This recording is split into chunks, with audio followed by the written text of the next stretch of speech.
আসসালামু আলাইকুম প্রিয় দর্শক, আপনারা যে যেখান থেকে দেশ এবং দেশের বাইরে থেকে আপনারা যারাই আমার এই ভিডিওটি দেখতে পারতেছেন, আমি সবাইকে জানাই আন্তরিক শুভেচ্ছা এবং অভিনন্দন।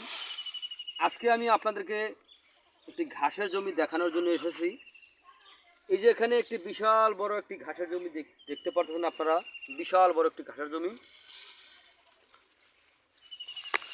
এই ঘাসের জমিটা আপনার, এই ঘাসটার নাম হচ্ছে ইন্দোনেশিয়ান স্মার্ট নেপিয়ার ঘাস।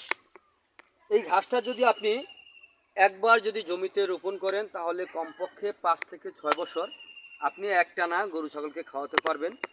দেখেন, এই ঘাসটার কোনো বিচি হয় না, এই ঘাসটার হয়ে থাকে কাটিং। এই ঘাসটার পাতা অনেক বেশি হয়ে থাকে, এই ঘাসটার নরম ঘাস। এই ঘাসটা যদি গরু ছাগলকে খাওয়াতে পারেন তাহলে আপনার বাজার থেকে দানাদার খাদ্য আর কিনতে হবে না, কারণ এই ঘাসটাতে যথেষ্ট পরিমাণে ভিটামিন ও প্রোটিন রয়েছে। এই ঘাসটার খাওয়াতে কিন্তু আপনার মেশিনও লাগে না, কারণ এই ঘাসটা নরম, এই ঘাসটাতে পাতা অনেক বেশি। এই ঘাসটা 12 মাস রোপণ করা যায়, অথবা এই ঘাসটা যে কোনো সময় যে কোনো মাটিতে আপনি রোপণ করতে পারেন, যে কোনো আবহাওয়াতে। এই ঘাসটা গরু ছাগল ভেড়া মহিষ সকল গবাদি পশু এই ঘাসটা পছন্দ করে থাকে। এই ঘাসটাতে আপনার যেভাবে আপনার গরু ছাগলকে খাওয়ানো যায়, কিন্তু আপনার যেমন এটার পাশাপাশি কিন্তু আগে কিন্তু ছিল আপনার যারা ওয়ান হাইব্রিড ঘাস অথবা নেপিয়ার ঘাস।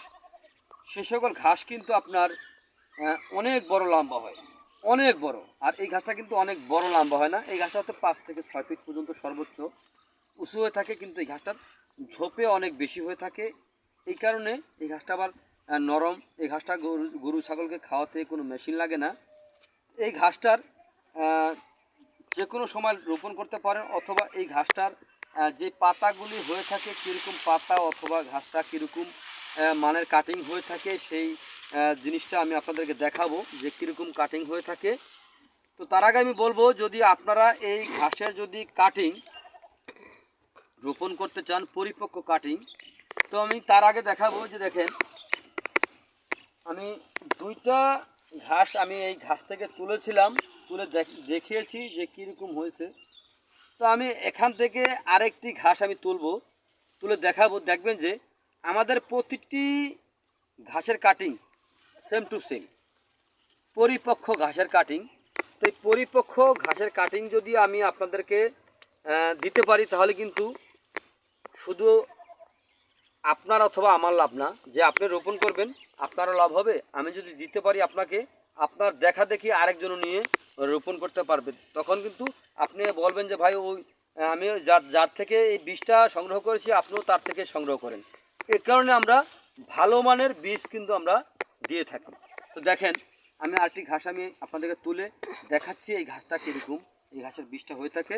এটা আমি এখানে রাখলাম, আর এখন আমি আবার আরেকটি ঘাস তুলে আমি আপনাদেরকে দেখাচ্ছি। এই যে দেখেন, এখন কিন্তু আরেকটি ঘাস তুললাম, এখন কিন্তু আমি আপনাদেরকে দেখাচ্ছি যে এই যে শুকনো যে পাতাটা, এই পাতাটা কিন্তু গরুতে কিন্তু সম্পূর্ণরূপে খেয়ে থাকবে, এই শুকনো পাতাটা। তারপরে হচ্ছে আপনার এই শুকনো পাতাটা গেল, তারপরে আসেন আপনার এই যে ডগায় অথবা কাঁচা পাতায়। আমি কাঁচা পাতাটা ছিঁড়ে আমি দেখাচ্ছি। এই যে দেখেন, এই যে দেখেন, এই পাতাটা কিন্তু আমি ছিঁড়ে দেখালাম আপনাদেরকে। এই যে দেখেন, এগুলা কিন্তু আপনার শিকড়। এই যে আগে কিন্তু আমি যে 2টা কাটিং দেখালাম, আর এই যে এই 2টা, এই যে দেখেন কীরকম হয়েছে, সেম টু সেম। এটা কিন্তু এখন তুলেছে, এই 2টা কিন্তু আগের। দেখেন কত সুন্দর, প্রতিটি গিটের ভিতরে কিন্তু আপনার এই যে অঙ্কুর রয়েছে, দেখেন অঙ্কুর প্রতিটি গিটের ভিতরে, একটাই পাশে আরেকটাও পাশে, একটাই পাশে একটাই পাশে, একটাই পাশে একটাই পাশে, এরকমভাবে এই গিটগুলি আপনার হচ্ছে। তো যাই হোক, যদি আপনারা এরকম পরিপক্ক কাটিং যদি আপনারা সংগ্রহ করতে চান তাহলে আমার স্ক্রিনে দেওয়া নাম্বারে আপনারা যোগাযোগ করবেন।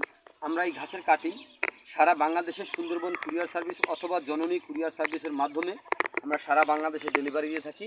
পরিপক্ক কাটিং যদি সংগ্রহ করতে চান, আমি আবারও বলছি, আমার স্ক্রিনে দেওয়া নাম্বারে যোগাযোগ করবেন, অথবা কোনো তথ্য যদি আপনাদের জানার প্রয়োজন হয় তাহলে আমাদের সঙ্গে যোগাযোগ করবেন। আমরা আশা করি যতটুকু সম্ভব ভালো একটি পরামর্শ আপনাদেরকে দিতে চেষ্টা করব। তো আজ এখানে এ পর্যন্তই। সবাই ভালো থাকবেন, সুস্থ থাকবেন। আল্লাহ হাফেজ।